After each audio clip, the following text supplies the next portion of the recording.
Good morning, everyone, and welcome to another edition of our American Scouser TV morning coffee or tea with American Scouser. I am joined this morning by ASTV Anananan.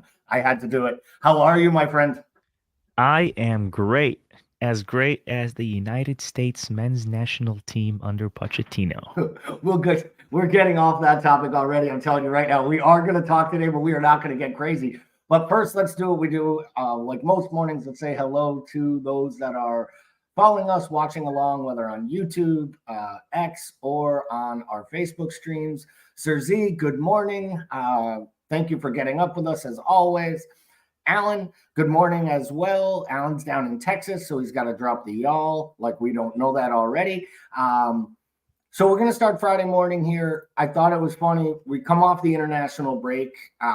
I was really hoping Kazi would be on to start here because I know Kazi is such a huge fan of international football, especially the England men's national team. But he always jokes that like this break is for him as well. Like it gives him a recharge, a reset. What do you do from a football and consumption standpoint during the international break? I watched some of the games, but probably it's so funny. Last Friday before we got off, I'm like, yeah, well, at least I get to watch Libya play and all this. Well, Libya didn't play because Oh, I don't know if you. It's the funniest thing ever. So Libya goes to play Nigeria. Nigeria makes them wait in the airport for about 7 hours. They get the players tired. They don't offer them any water, no seats, no chairs, nothing. And the players wait in the airport for 7 hours and 26 minutes. And then the Nigerian authorities are like, okay, you can come in. Few hours later, they got to go play a game. So they go, they play the game. It's 0-0 until like the 80th minute. And then Nigeria score. Nigeria wins. 3 days later, Nigeria comes to Libya. Libya's like, okay, we'll make you wait in the airport for 8 hours. So they make them wait in the airport for 8 hours. They don't provide them anything, no water, no seats, no nothing. Except now, because the Nigerian team has bigger players, like Boniface and Victor Osimhen and everybody. Now it goes viral. So everybody in the world is talking about how bad the Libyan national team and the Libyan Football Association is, and they're fully ignoring that just 3 days before this was done to Libya. So everybody's going, "Oh, ban the unbelievable. Libyans, don't let them play," blah blah blah. Dude, just 3 days before this happened. So in short, I spent the weekend defending the Libyans all over Twitter, Instagram, Facebook, everywhere, and be like, "This just happened. This just happened to the Libyans, and nobody talked about it until people started saying, 'Oh my God, yeah, you're right. This just happened 3 days ago.'" I'm like, yeah. Um, Other thing I ended up doing is watching Trent Alexander-Arnold play for England, and I said just a few months ago, if England had a decent manager, this team would have won the Euros. Oh yeah, they definitely. I mean, they've shown purely that they've taken to play, and this guy's not even a good manager. That's the scary part. I mean, Yeah, well, If they had Tuchel over the last 18 months, now that also means that they'd be replacing Tuchel right now because he was there for 18 months, and that's right, about the shelf life, right? right. So if he makes it to the World Cup, it'll be the exact 18 months he needs, and then it'll be like, okay, we don't win, we'll get rid of Thomas Tuchel. But Yeah. we are getting to that topic. Before we do, Ryan Thompson jumped in. I've had a bad airport experience, but nothing like this drama. Sparky Parky says, "Good morning, all." Ryan also jumped in with a "Good morning, boys." And Sir Z wanted us to know we have to love international diplomacy. And I am all for some shithousery. I am all for a little bit of fun. I don't, I come from a time where you'd hear stories about the Boston Celtics and literally like paying bellhops to ring the alarms at 3 in the morning and then again at 5. Or there's the old adage that in the old Boston Garden, Retta Arbeck made sure that basically the opponent's dressing room or locker room, as we call it here in the States, didn't have air conditioning. So it would get hot and then sweaty and gross, and it was already so crammed. And it was all to get a slight advantage, right? It was Right. like that little advantage you could get. This starts to get to a whole new level when we start talking about the well-being and health and wellness, welfare. Because when I traveled back from Liverpool, when I went, and it was post-COVID, I traveled back and I got stuck at that Manchester shithole of an airport for, I want to say, 5 extra hours after my flight was supposed to go. And it was one of those situations where there was no food, there was no water, there was nothing available to us because it was mid-COVID. and they didn't even have enough seats. So we were just sitting on like concrete floors. And I will say, like, I remember going an hour and hours and being like mentally drained. So I can't imagine what it would be like being a professional athlete. Now, they, I'm sure they had a better flight than I did, they had some physios there, but it's not okay. So I think this is actually probably a pretty good segue, because it has to do with internationals. It has to do with travel. It has to do with wear and tear on the players. So little bit, in my opinion, right, a bit of a storm in a teacup on both sides of the pond here. Timuchin talked about this earlier in the week. I think it was Monday's show. Of course, at that point, it was just Christian Pulisic, so it was easy to be hypercritical of a captain leaving their national team. To go back to AC Milan, he wasn't injured. 48 hours later, Virgil does the exact same thing after the red card, realizing he's not going to be playing in the second match. So I just want to start with you.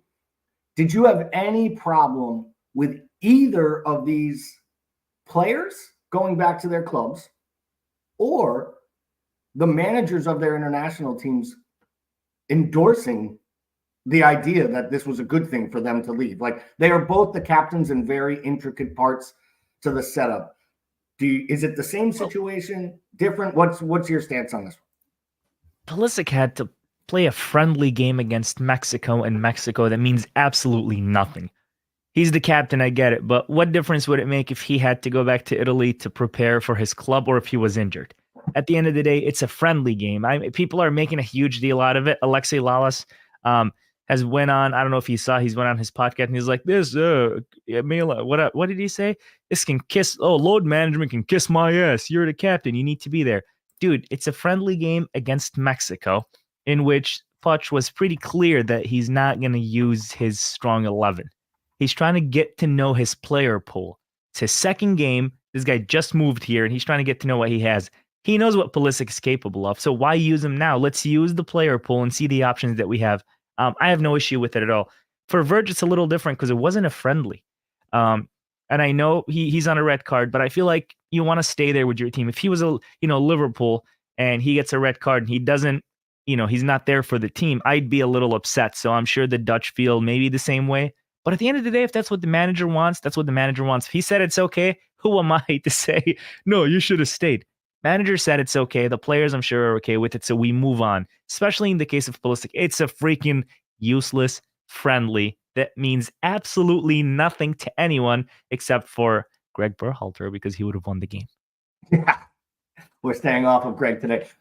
Squads nowadays have several leaders in their setup. One leaving should not make a difference at all. And I do tend to agree with this. Now, I think if it were a World Cup qualifier, and I understand the Netherlands match is a little bit more, but that's a very, very senior Netherlands side. That Dutch side has a bunch of leaders in it, players with 30 to 50 caps each.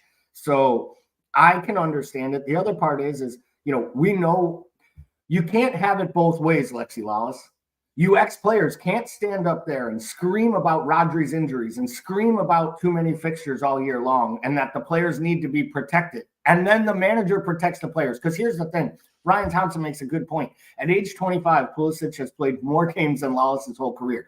It's probably not a factually correct statement, but he's played a lot more big boy minutes, a lot more Tuesdays, Sundays, Saturdays, the international travel. And you made a comment on that it was just a friendly against Mexico, and I don't disagree, except for it was a friendly against Mexico that could have saw multiple red cards in it. And if Pulisic plays, even if it's 10 minutes at the end of the match, just to clap off the American fans, they are going to take shots because he is targeted every time the United States men's national team go out there. So if you're not planning to go out there and play your best 11 and an enforcer like McKennie or someone behind him, he sent out kids. I mean, you had Brandon Aronson starting a match in Guadalajara. That just lets you know exactly. And I thought he actually played well. He's one of the few players who attributed himself over the two games. But this wasn't to be about the U.S. men's national team. We can have other conversations about that. I really wanted the stance here because I do feel like there's part of it where it was easy to bang on the American, because this is what Americans do, except for he was taking his club football so important, which is what the English are always screaming. Like, club over country, right? Like he does that, and now it's negatively frowned upon. I think with Virgil getting back with all the fixtures we have coming, this was a smart decision by all parties involved. And like Slot said in his press conference today, he couldn't win in this situation. If he stayed, Liverpool and English people would be saying, you had an opportunity to get a break and come back. Why didn't you come back? And if he goes, right, then the Dutch just do the Dutch thing, which is find a reason to complain. Yeah. So I think it's up to the team and the players. Yeah, and just to go back to Pulisic, I mean, we're talking about arguably one of the top 5 best players in Serie A right now, just based on form. As Americans, you should be happy the kid is going back and he's, he wants to continue doing what he's doing. What is he doing here in a friendly against Mexico, in which, yes, the odds of him getting injured, let's be real, 50-50, and not because of a ACL or a hamstring, because of the way the Mexico team plays when they play the U.S. So why risk this guy that's on the rise? I don't even know if he's going to be in Milan next season. I'll just be honest here. I think he's going to get a move to a bit of a bigger club. And not saying Milan are not big, but I think he goes back to the Premier League. Why risk what he's got going to play a game against Mexico that means absolutely nothing?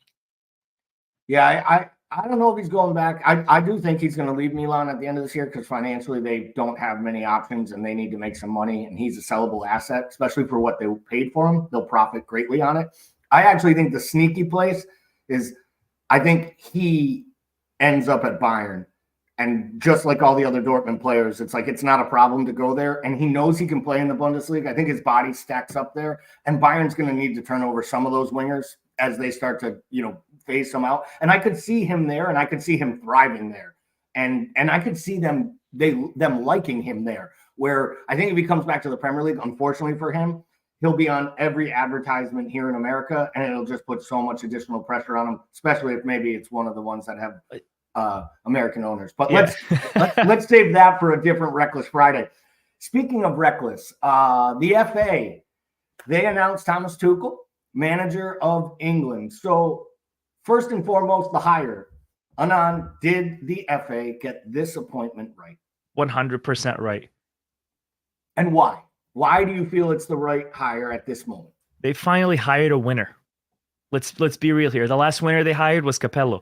Capello did well with the team, but it was boring. They make it seem like the English were playing the most beautiful football in the world, and he got the sack. But if Capello stayed, this England team would have won trophies because he's a winner.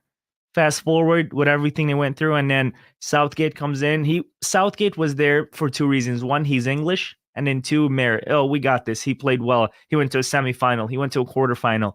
But Southgate never showed signs of winning a trophy. Tuchel will.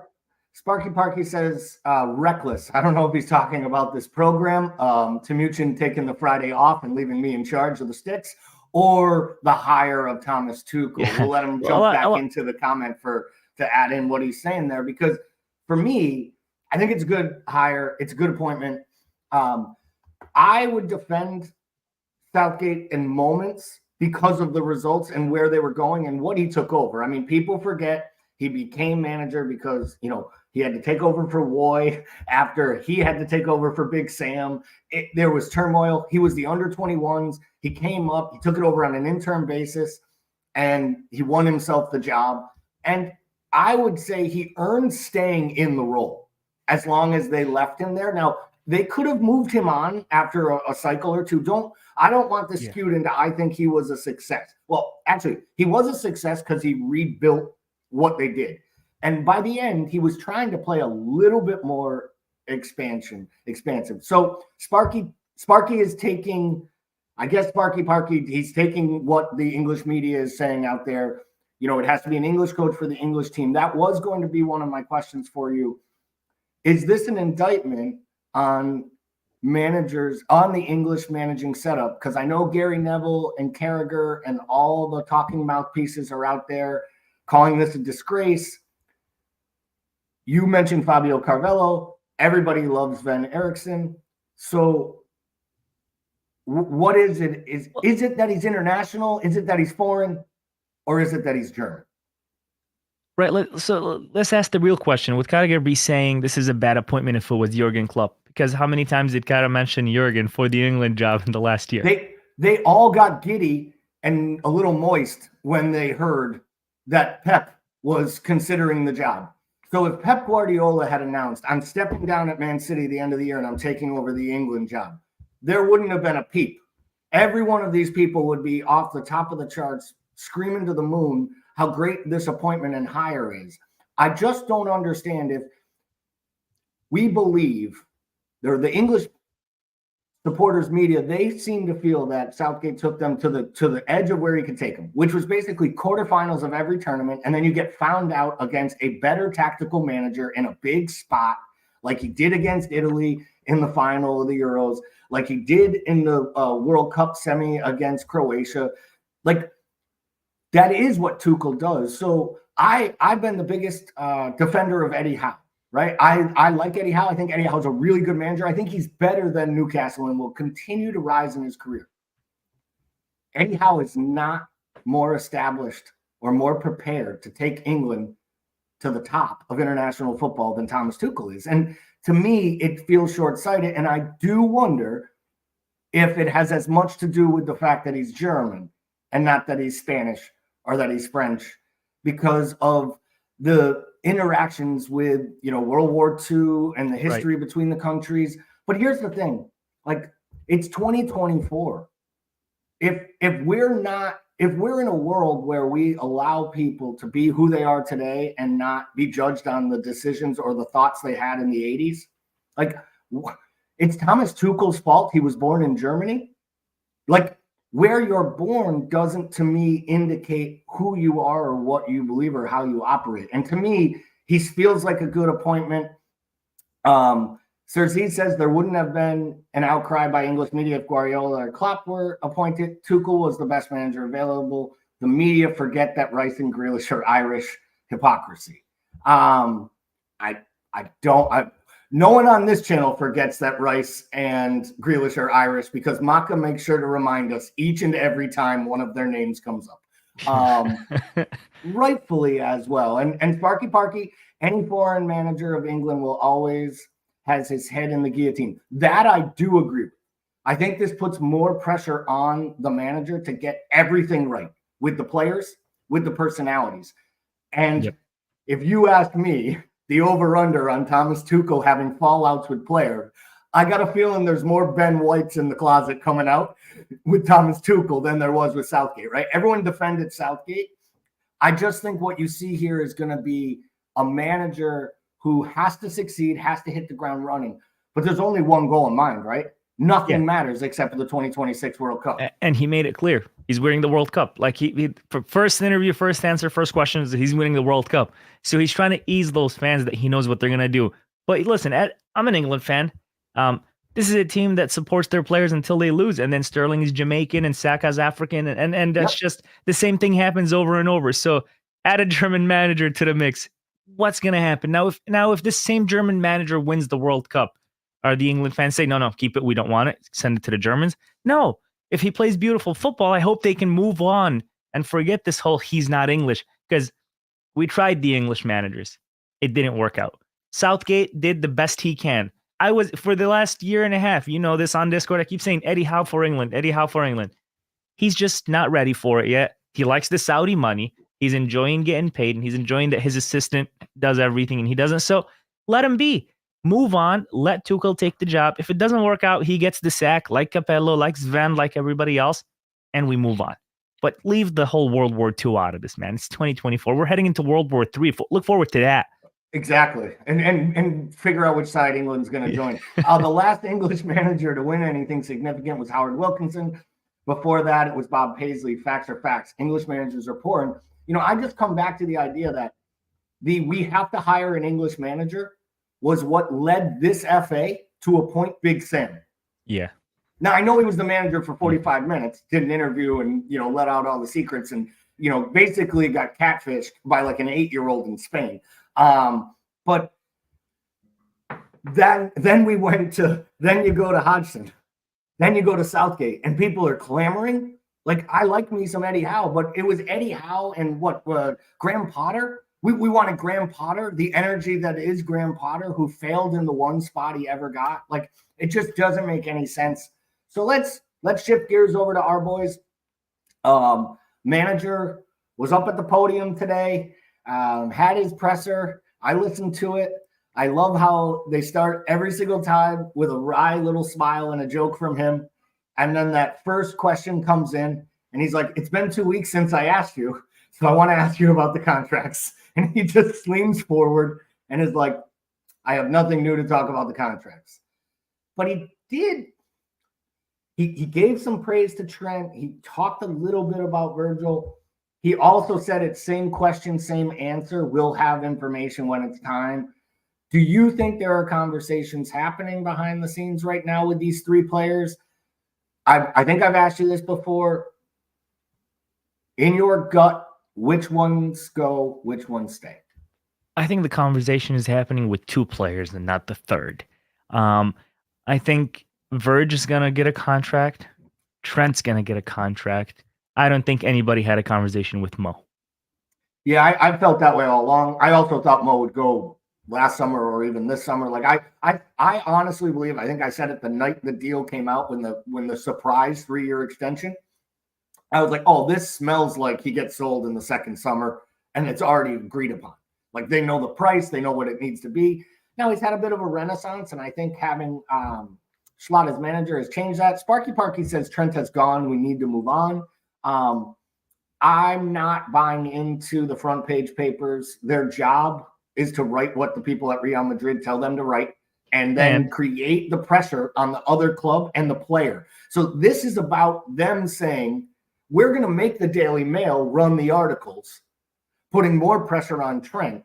And at some point, he's either going to throw his hands up and sign a deal with Liverpool, and then we can cross him off our list, or we're going to get really close to the beginning of December and be like, holy bleep, we might actually get this kid to come.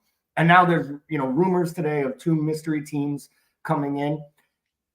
But in that same press conference, when Slot was asked about what an honor it must have been for Connor Bradley to captain his national team at such a young age, right? He made a very interesting quote. And we talk about how well he speaks and how much he answers everything. I also don't think we give enough credit for how calculated his comments are. And they asked him, like, what do you see in Bradley? How do you see him long term? And his exact quote was, well, if you're asking me about his future, he's a great player. And great players find ways to force themselves into teams, regardless of who's in front of him. He has a great player in front of him. But because he's so talented, I expect him to force his way into my decisions.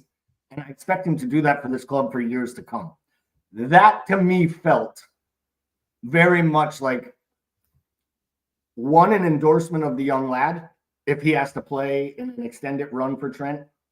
It was also, in a way, a veiled shot to Trent and his people to say, we are Liverpool. We will continue to move on with or without you. And if we have to, and you've signed a deal and you start to down tools and you don't give the Emre Can, I'm leaving in the summer, but giving you everything right to the last minute. If you look more like Naby Keita or even Wijnaldum a little bit in the pouty at the end, we'll play Bradley while you're here. Like, how did you take those comments? Am I Yeah. Well, so this is the first I hear of it because I missed the complete press conference. Yep. But just hearing what you said sounds to me like he's endorsing the kid. But I'm going to take it in a different way, saying that, and for the next years to come, there is a player that's great that's ahead of him. And if he works hard enough, he could have a chance to get in a team. But until then, Trent is going to be the guy. I didn't feel like he was saying it. I almost felt like it was both, like, I'm going to build up this kid also because he's going to play 5 times in the next 13 games. He's going to start 3 of them and have probably 3 important 30-minute substitute appearances in rotation. But I want both the club to know I believe in this kid. And at some point, they do have to start sending some messages to these players. Yeah. Like, you got to sign, because come January, if none of these 3 players have signed, there needs to be, like, now it's when you can't duck anymore. You have the right to negotiate with other clubs, Trent. Are you negotiating with Real Madrid? You're not going to be able to be like, oh, I'm keeping it private. I'm not talking about this. Come January 1st, if you don't have a contract, I think you're going to need to explain to the rest of the club, Sparky Parky says, I'd play Bradley as soon as Trent gets lazy or hasn't signed by Christmas. And I'm not going there, but I think a lot of Liverpool supporters will. And I know Sparky supported this club for a long time. He knows, he's from over there. He knows the feeling and kind of what that tenor is like. We talk about Emre Can, we talk about Naby Keita, even Bobby Firmino, Origi. This is going to be bleeping different. Oh, yeah. If he's trying to play out a dead rubber contract for 4 months as the vice captain growing up in the shadows of the club and as an academy graduate. So another thing that another thing that Slot brought up was the injury situation coming out of this international break. So Kelleher should be fully fit and available, which is great. It sounds like Yaros will be on the bench. There were some rumors that Allison might be miraculously healed, and Schlott basically shot that down and was like, just so everyone's clear, he is out until the next international break. So Kelleher fit and available. Obviously, we know he starts. We'll get into lineups and such in a minute. Maka missed one of the games during the international break. He did play in the second one. Costas missed the first of the internationals against England, played in the second. And Endo missed time due to illness and was still not training when he came back out of fear that he might get some other players sick. There's some rumors about Gakpo maybe picking up a knock as well. And, of course, we know, you got Jota and, Konate and a couple of the other guys who in the past have had some injury situations when asked to play too many minutes. What concerns do you have coming out of this international break due to where the squad is currently? How do you think the manager responds knowing they got to get on a plane and go to Germany midweek and then come back home and play Arsenal or go to Arsenal the following week? Well, and not to mention this coming up Chelsea game is also a big game. That's his first big game of the season since he made a comment. I haven't had a big game yet. But the only concern I have, and I'm gonna bring back Kazi, what he said is McAllister. He wasn't feeling too well, misses the first game, plays okay the second game, no issues at all. But what's lingering there is the question. And, you take that 10-hour flight back, then you got to go train and then play Chelsea and then go to Germany and then go to Arsenal. It's that workload's going to come in. And I think we're finally going to start hearing Slot talk about load management and talk about crazy schedules because he's only just about to get to December. We're still not there yet. So only worry I have is McAllister and Konate, to be honest, because Konate plays 5 games in a row and he starts to act different and then boom, he's injured. And he's in talks for a new contract. So I hope he doesn't get injured now because it's bad timing. Yeah, I feel like it's got to be time for Kwanzaa to get a start here. I don't see it happening against Chelsea, though. I think I'd rather it happen at home than on the road in the Champions League, especially because I think Leipzig dropped both of their first 2 Champions League matches, so they have 0 points coming into this. So, and they're doing well in the Bundesliga this year, so I think they probably lean heavy towards putting out their best lineup on Wednesday, which isn't a world-beating team and is something that a well-rotated and balanced Liverpool side can completely stack up against. I get a little concerned with Maka as well. I'd strongly consider starting either Endo or if he was fit and healthy or Jones against Chelsea if I could. I'm not comfortable to drop Szoboszlai and Gravenberch together there and bring in a fourth attacker because I think the one thing Chelsea can do is come at us with the attack, and I think we'll have opportunities at that back line because it's in tatters and they're missing a lot of players. So we'll get to that as well. Maka is my one concern. And my second one is that left wing situation. Lots of flights back and forth, but it's a good problem to have if you have an informed Diaz and an informed Gakpo. I saw a stat. Gakpo has 11 goal involvements in his last 10 starts at Anfield. It's just outstanding. So, wow. Ryan Thompson says, do we know when Harvey is back? I had heard November, so my gut was always telling me after the next international break, but I would not be rushing a kid who had, a broken foot.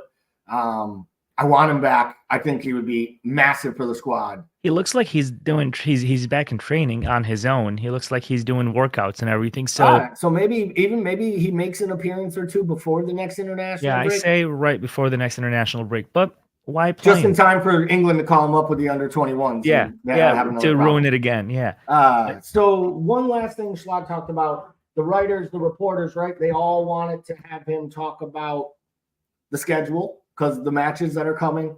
I'll get to your comment because he started to lay the foundation, but he was asked specifically, will the next 7 days tell you more about your side than the last 10 games because of the heavy rotation, the big match against Chelsea, Arsenal at the weekend?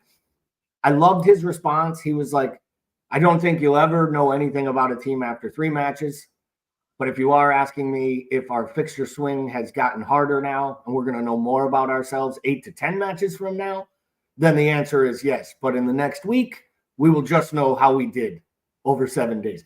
It was a diffused way to say, go bleep yourself.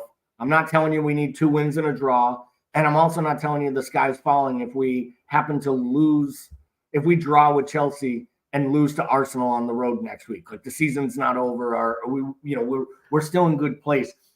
What do you feel about that? Do you think that is the manager speaking things in, like willing it? Or do you think he truly believes that? Because this is a big week. I don't care. It sounds like he doesn't want to give them what they want. Really.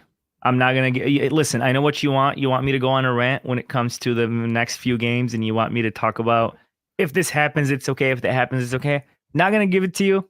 We'll wait and see. I like it. See, Jurgen would have came with a completely different answer.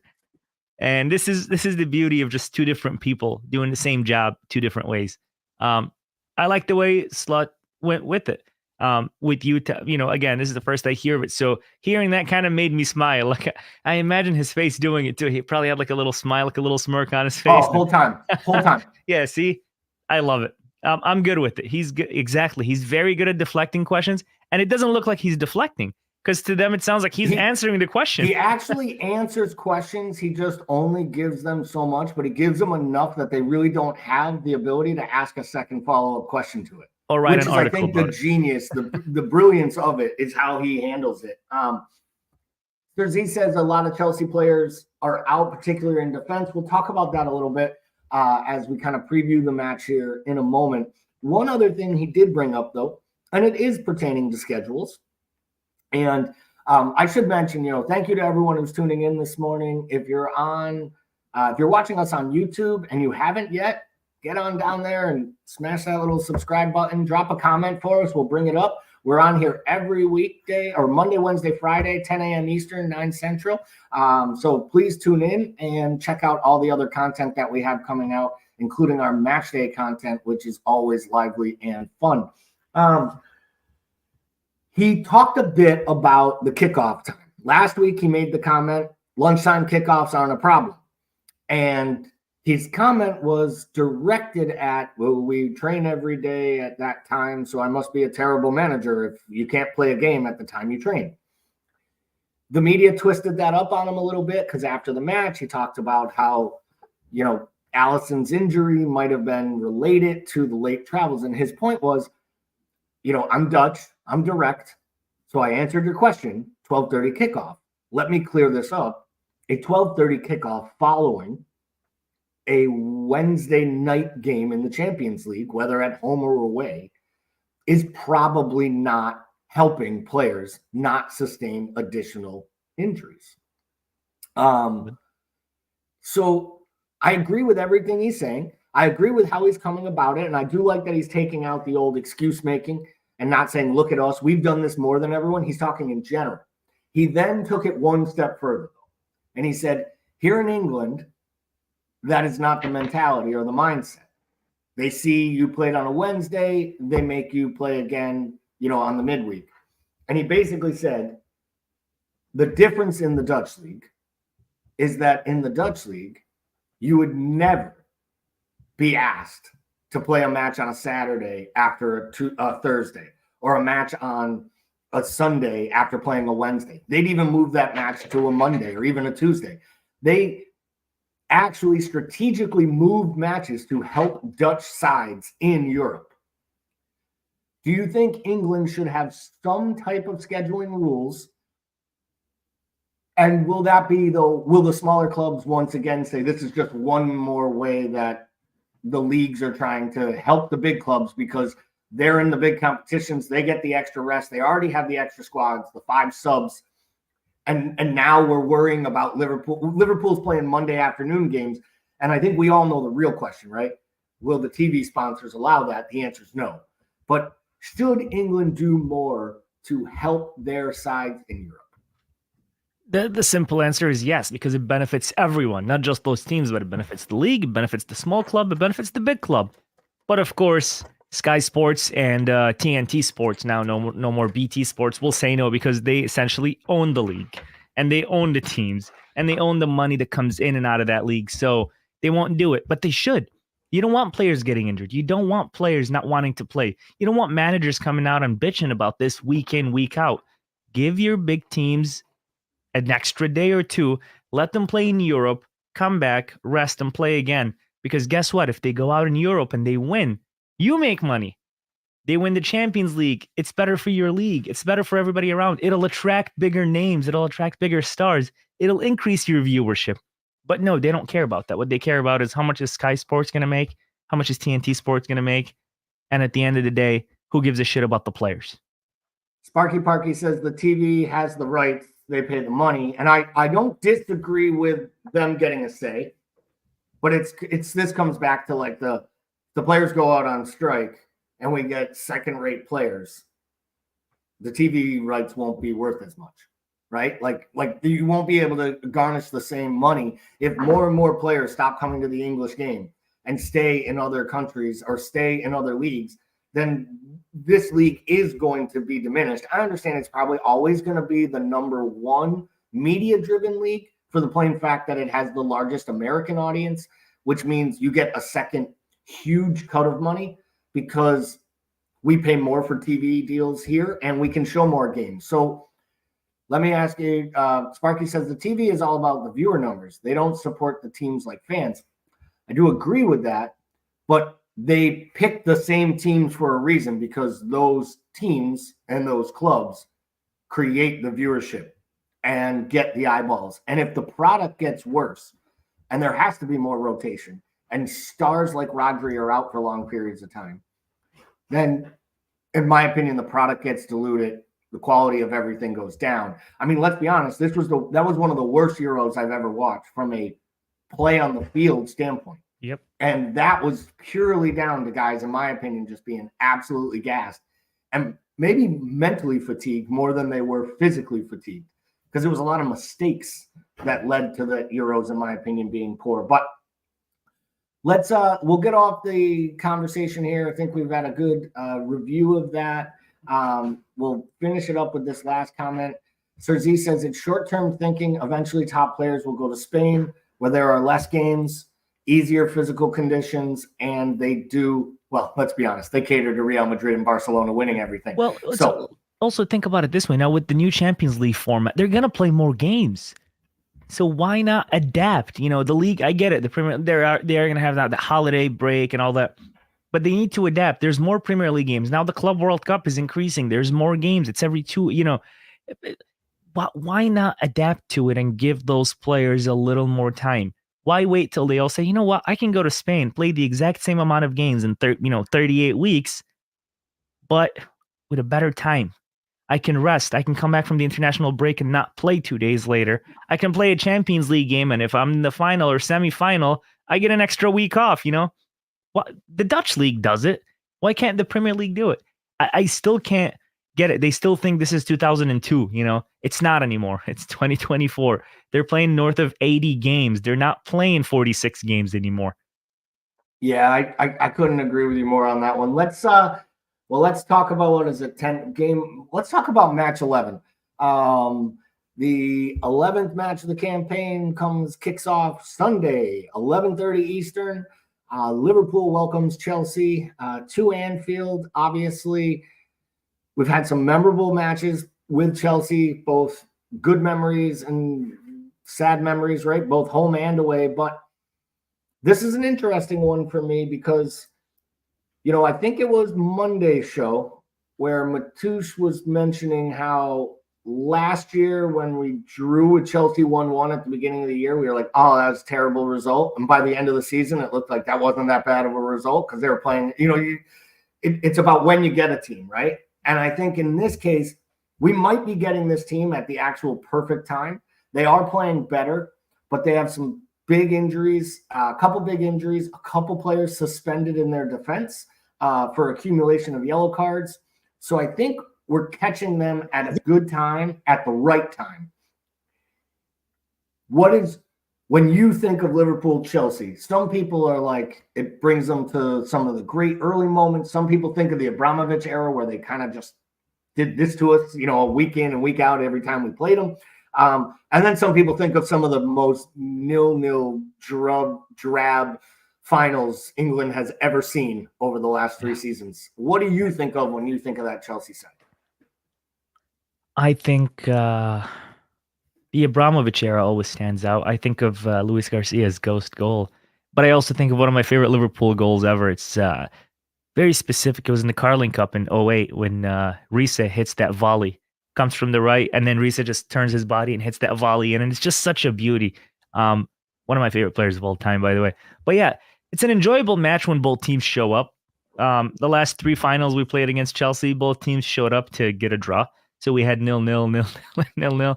But even the last one was fun because it was the youth, and then it was a last-minute goal, and then we win the cup, and everybody goes crazy. But you just can't not think about the slip. I mean, that Chelsea moment always comes to mind, and it's painful. And, can't stand Chelsea, but I think we're playing him in the right time because this could be a make or break game for them to shape their season. Because, they go from, that game and Palmer scores 4, and then the following week they don't play as good, and now they've got a big game coming up. And the same thing for us. We played according to the coach, small teams. Didn't say it necessarily that way, but not big games. And this is our first big game of the season.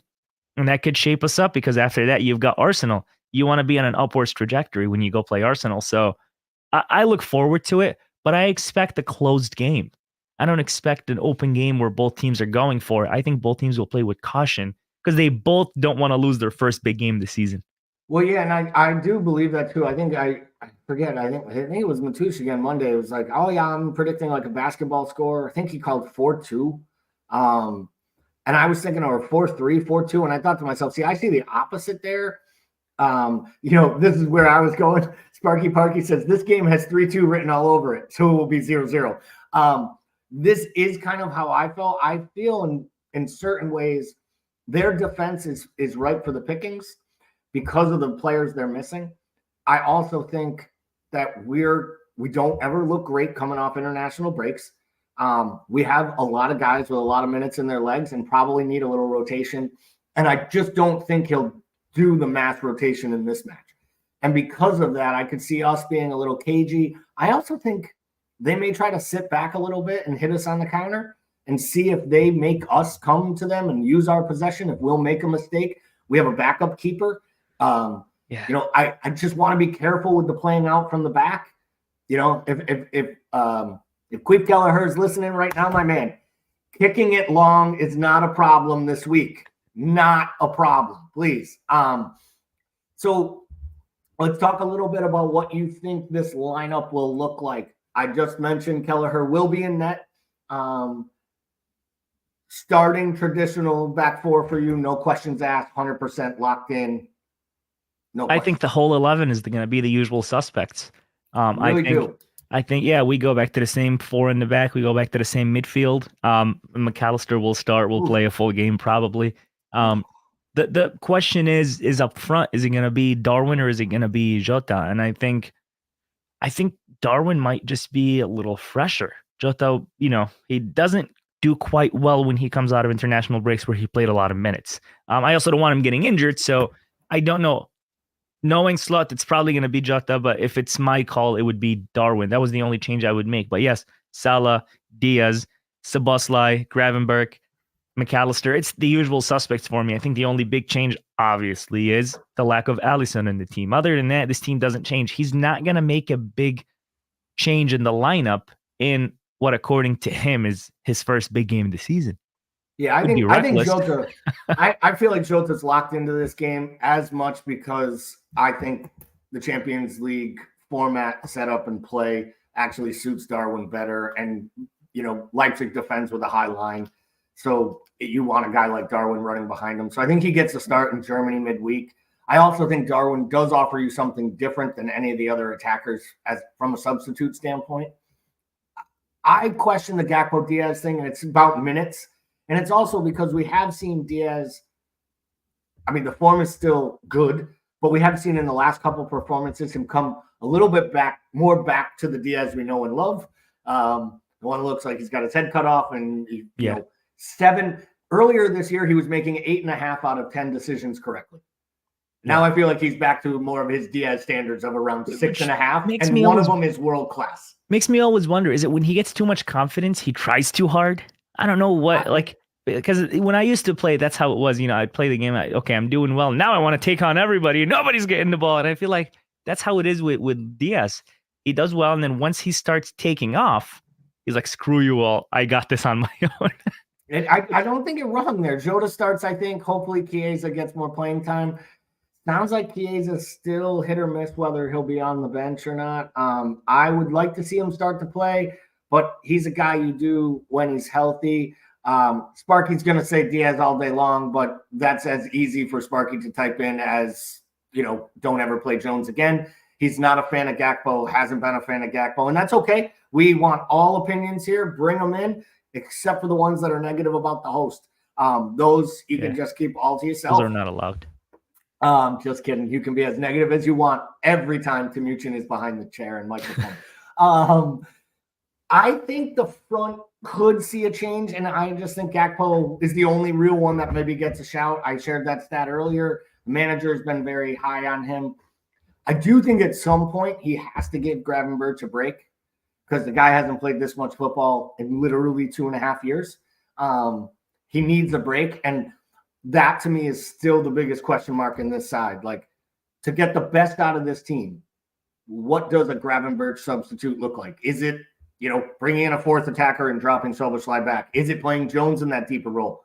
Is it playing Endo and having Max play the Gravenberch role? I think that's probably it, because our Swiss Army knife is always, when emergency, break glass, use Maka.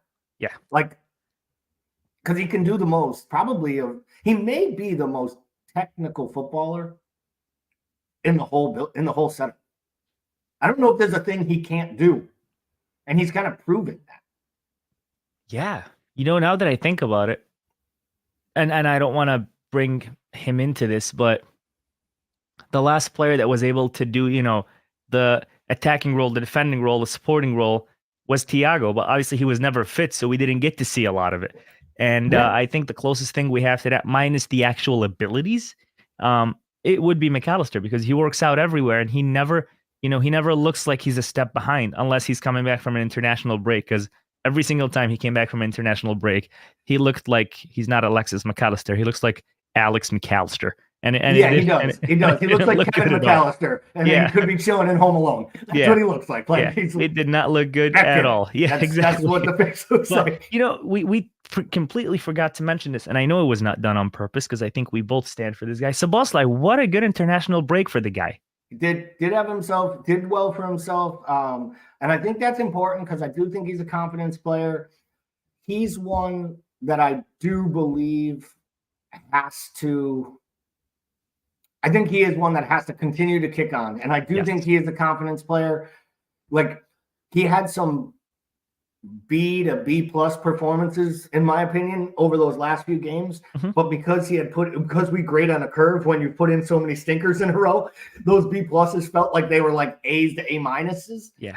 I really want to start to see those B pluses turn into true A minuses, like regardless of what teachers grade in the test. Yeah. Because I think everything gets better, including our number 9s, whether that's Jota or Darwin. Because for all the talk about Darwin's poor play, and it hasn't been a great start, but he hasn't got many opportunities, there hasn't been enough talk about Jota's in and out play, because at the beginning of the year, everyone was all excited and the goal and an assist in the first week. And it's not like he's pulling up trees. And to that, I do think there is definitely a reason for this, you know? Yeah, and I think, listen, if Sobo brings in that form into Sunday's game and then in another game, I think the guy finally takes off. People forget how young he is. People really forget how young he is. And he gets a lot of hate and a lot of slack. But patience, because we've got on our hands a future Ballon d'Or winner, and we've got on our hand one of the best young prospects in the world, and obviously one of the best looking ones too. So I think he's going to be just fine as long as he picks up where he left off this week. Richard jumps in as he always does. Hi, Gally, AFTV, Anon, and guest. How are you all doing? We're doing wonderful, Richard, and it got better now that you're here. It's called football. Soccer sounds weird. Many thanks. Many thanks to you, Richard. We made it 51 minutes into this program without saying the word soccer. Now we're going to say the word soccer. Oh, shit, soccer. Yeah, we call it football, Richard. You actually put it in the comments. If I didn't read that, we would have got through a whole show without saying soccer. And I'm not sure. Well, we'd get canceled anyways eventually, Richard. Yeah. It will happen, and it won't be for the use of soccer. But thank you. We appreciate your subscription, your comments, and for chiming in throughout our programs. Serziz Sobo got himself engaged. Hopefully now he mentally settles down. Yes, he did. He did put a ring on it. I saw the pictures last night. I love the fact that he took, I think there was the Eiffel Tower maybe in the background or wherever it was, but he took the picture with her in the diamond, and like I would if I proposed somewhere fancy. And he took the picture with and she said yes. Like the fucker ever thought she was going to say no. 1, you play professional football. 2, you are built like a god. And 3, she knows your children will have hair for their hair. Like, you can't, Anon, your wife's probably sitting there going, I understand this. I remember saying yes like it was nobody's business tomorrow. But no, I thought it was funny. We joke because we love. I guess it's two things we should throw out there. Congratulations to Dom on getting engaged. Congratulations to Curtis Jones for having his first child. Really big moment. I saw he was getting called out of the England camp for personal reasons. And at first, I didn't realize his partner was that far along. And I was kind of shocked that if she was that close to having a baby, he went to international camp. But again, maybe it takes 2 weeks and you get that trip in there to go. So Richard says Soboslai, Jones, and Nunez need to step up their game for LFC. We've been saying that on this podcast for a while now. I don't care about off the pitch issues regarding players. Those aren't really issues. Those were actually congratulations. We would congratulate you, Richard, if you got a new job or you were part of our program and had a child. We congratulated Kazi on air. We congratulated Anon. That's what human beings do, those that call it football and the ones that call it soccer. Let's take a look at some of the soccer action from around the league. Lots of soccer happening this weekend. There's a ton of soccer about to happen. Oh, Richard, you will learn. This is a weekend where I do think we could see some, we're not calling it a slip today, but this is a weekend where I think some big sides could drop some points. If you looked at this, there's really good matches all around. The one top side I think that is completely locked in, doesn't have a chance to lose is Man City in this situation, just because of how bad Wolves are. Gary O'Neill looks like a dead man walking, which is sad because I think we all agree on this channel he's a very good football man. They did him no favors. Yeah. So we'll stay off that game. Outside of Liverpool-Chelsea, the match of the week, of course, what jumps out at you when you kind of look at this fixtures? If you were going to be able to watch just one match this weekend, which one would it be? Oh, come on. It's definitely got to be Southampton-Leicester. No. Honestly, I'm going to say it. I'm excited for West Ham because, again, as you guys know, I'm a big fan of Lopetegui, and I think that he's going to get that team right together. It reminds me, speaking of Wolves, he walked out on them before even a minute because he's like, you know what? This is absolute shit. It was an unwinnable situation, untenable that's situation. Why I feel very bad for Gary O'Neill because he's a great man, great manager, and he deserves more than that. But I look forward to seeing West Ham because I do think maybe after this international break, some of those players are ready to go again. And Spurs aren't doing so great. Despite what everybody thinks, I think Ange is actually on the hot seat because they're not doing so great. This isn't what they expected their team would look like come this season. So that's a good game to watch. The first 4 minutes of the Brentford-Man United game would be fun because Brentford will score, and then that's about it. And other than that, really nothing else stands out to me. City have an easy game. Leicester-Southampton is going to be a shit show. Villa's been on absolute fire, so that's fun to watch, especially with Duran potentially starting finally. Nothing else other than that. I'm just excited to see Lopetegui get this team together, and I just want to see us beat Chelsea and move on. Ryan says Fulham wins. That would be a big shout. I do think that at some point Villa will need to do more rotation. And I don't know if their squad is totally deep enough, and they have a couple injuries of their own, some at the back, and then of course a little bit in midfield as well. But they get Emi Buendia back. I think that's going to be a big key. I think people forget how good he was at Norwich, their one last year in the Prem, and how he was basically Villa's best player to start last year before getting the serious injury. So I think he helps that side get deeper.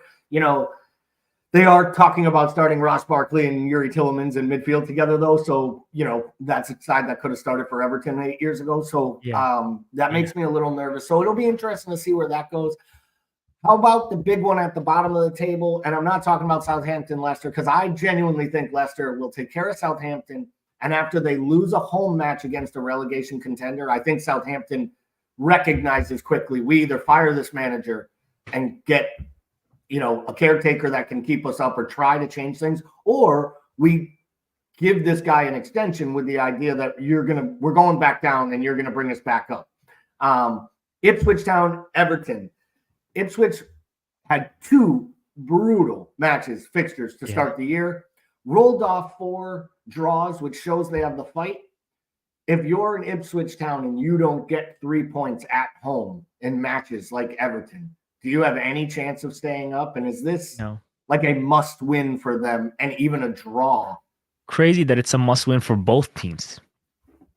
But unfortunately, I think Everton get the job done.